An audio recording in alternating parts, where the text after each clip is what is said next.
back to my channel, my lovely subscribers. I appreciate you all. Thank you. If this is your first time seeing me, you are highly welcome to my channel. Relax and go with me freely. This is Linda. So today, what are we doing? Story time, story time, story time. Yeah, today is my first ever story time in this channel. So I passed through something, but before we move ahead, just click that subscribe button for your sis. Yeah, if you have not subscribed, to keep me going, and hit my bell so that you will be the first to get notified whenever I post any new video. Yeah, you're welcome. Let's go, guys. It's just what I encountered last week. Let's talk about it, or let me just gist you out of the experiences I got after the incidents. It might not be something so big, but I learned a big lesson out of it. I would like to share it with you and tell you the lessons I've learned from it. My story, it was a rainy day, one rainy morning. So the kids were off to school, except my kindergarten kid. She woke up and told me, Mommy, she doesn't want to go to school that day because she wasn't feeling that fine. I said, okay, since she hasn't missed school before, she can stay back since she requested that. So I allowed her to stay. Meanwhile, I had to go to some places. That morning it was raining. I had Excellent with me, my little one. Three of us, we were going from one office to the other under the rain, fixing them in the car seats, removing the car belt, seat belt, and everything, with umbrellas, holding, coming in, going out from offices to offices. So it wasn't that easy for me. I later wished that day that she went to school. The final places I went was at the post office. Then I went to the ATM section and checked my balance and did whatever I wanted to do. Then there was an office I was supposed to meet before they closed this, because in Italy here, from 12:30, if there is any official thing you want to go, just forget it. You try to meet up before 12:30. It was around time I became tensed, and when I was at the ATM, I was thinking about the office, how I could rush and meet up with time. So, and the kids were running around and the road was nearby. You know how ATM had the mount, it's nearby the road.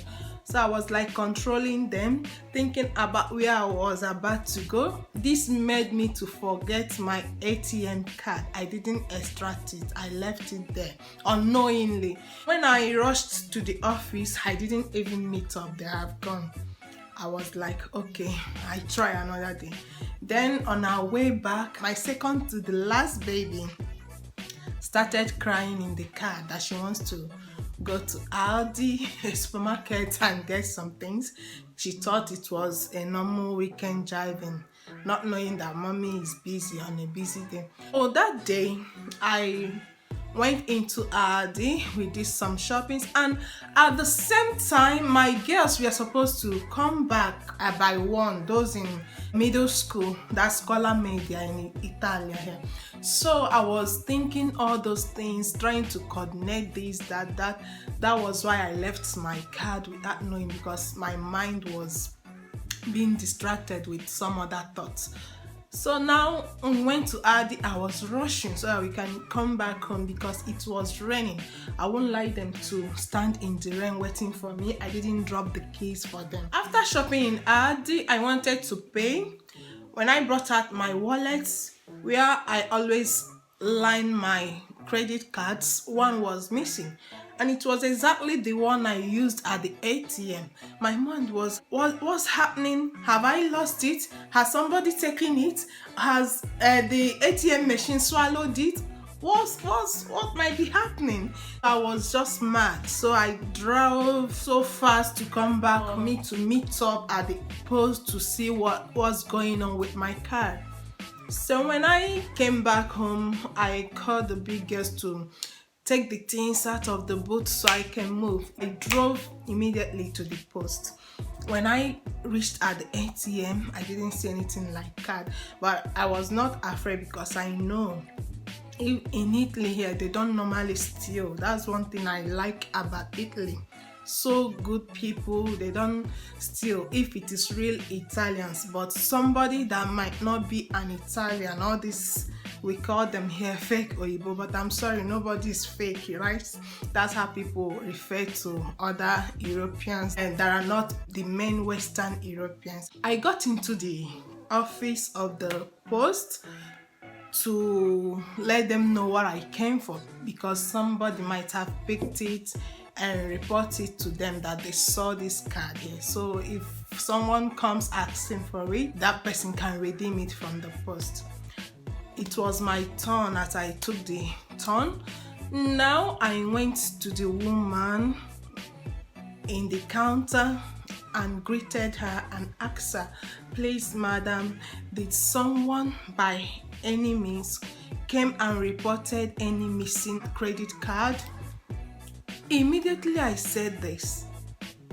She asked me, well, what do you mean? I said, I came here not long ago. I did some operations there, but unknowingly for me, I think I left my card here because I checked in my wallet. I didn't see it. This woman just blew up like volcano. Sei orribile! Sei orribile! Ogni volta uno problema di l'altro. Qualche problema, quella problema. Sei orribile. In English, you're horrible. You're so horrible. Every time, from one problem to the other, from one problem to the other.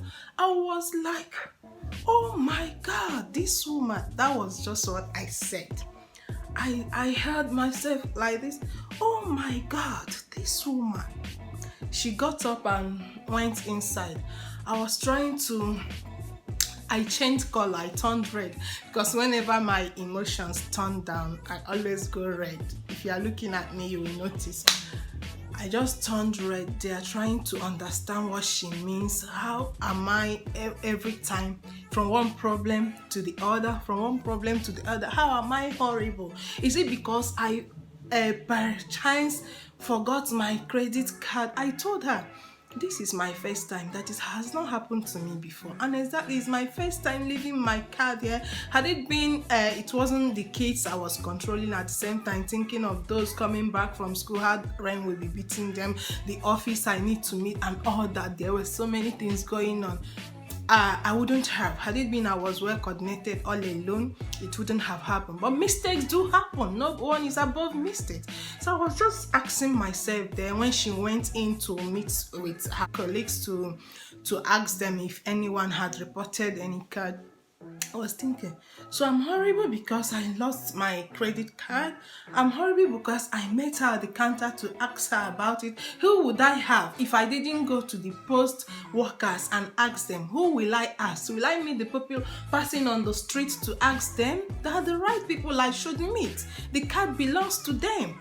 So I was like, well, it's nothing. It's not the first time we can hear insults or allegations. So she now remembered what she said. I don't know whether her fellow workers talked to her, because everybody saw what happened, how she got up from her seat and started shouting, I was horrible, I was that.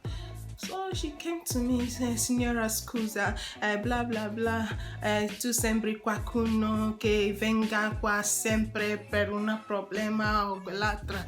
I said, boh. Questa è mia prima volta da dimenticare quella. That's what I told her. It's my first time of forgetting that. Hey, chiedo scusa. That was what she was saying. She was saying, Madam, I'm sorry that you look like someone that always come here. She always forgets her card there every time seeking for help and this and that. Then I told her, I've not forgotten my card here before. It was just my first time. I said, okay, no problem. So when one woman went there, she controlled the ATM inside and unlocked. She asked me for my ID card. I gave to her.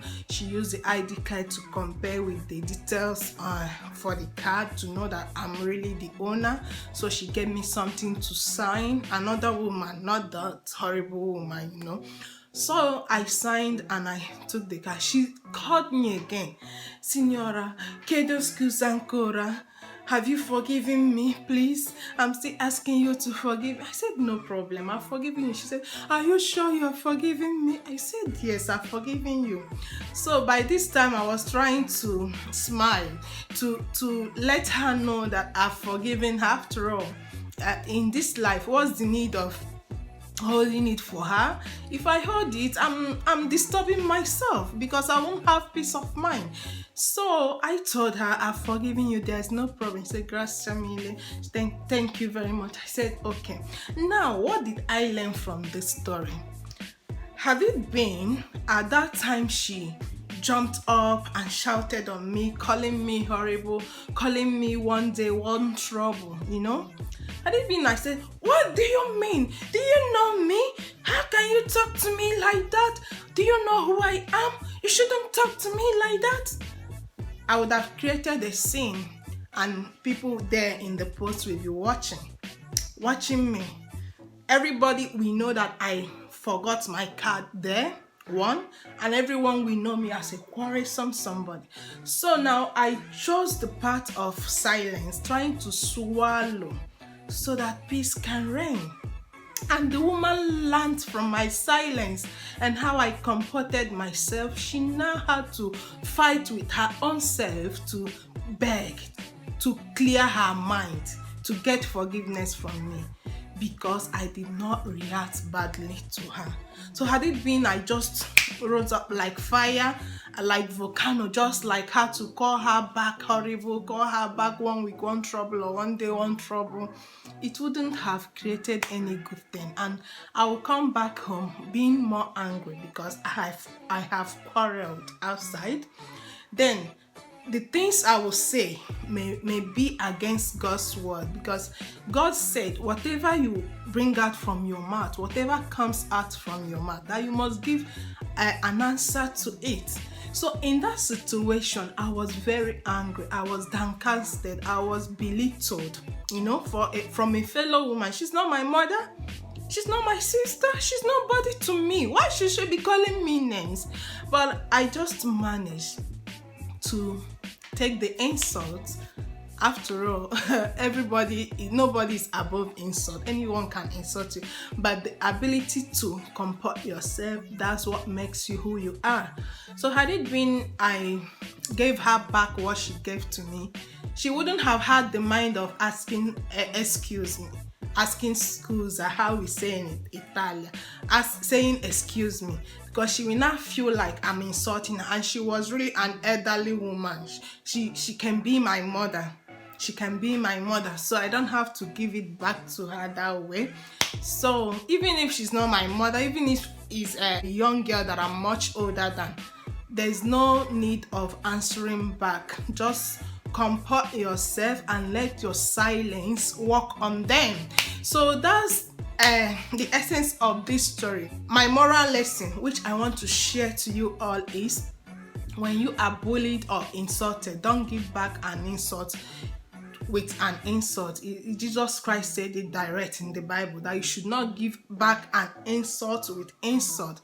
So I thank God I did exactly what God wanted in that aspect, and I came back that day being happy. I was really happy, though I was insulted, but I was happy. Why was I happy? I was happy because I did not fail. It was a temptation that came to me and I won. I became an overcomer. Instead of me getting angry, I was happy in my mind. Say, thank God I comported myself. I didn't give it back to her. And thank God that she realized on her own, even without me talking to her, that what she did was bad. And thank God she said, I'm sorry. And thank God I forgave her. And that's the end of my my story.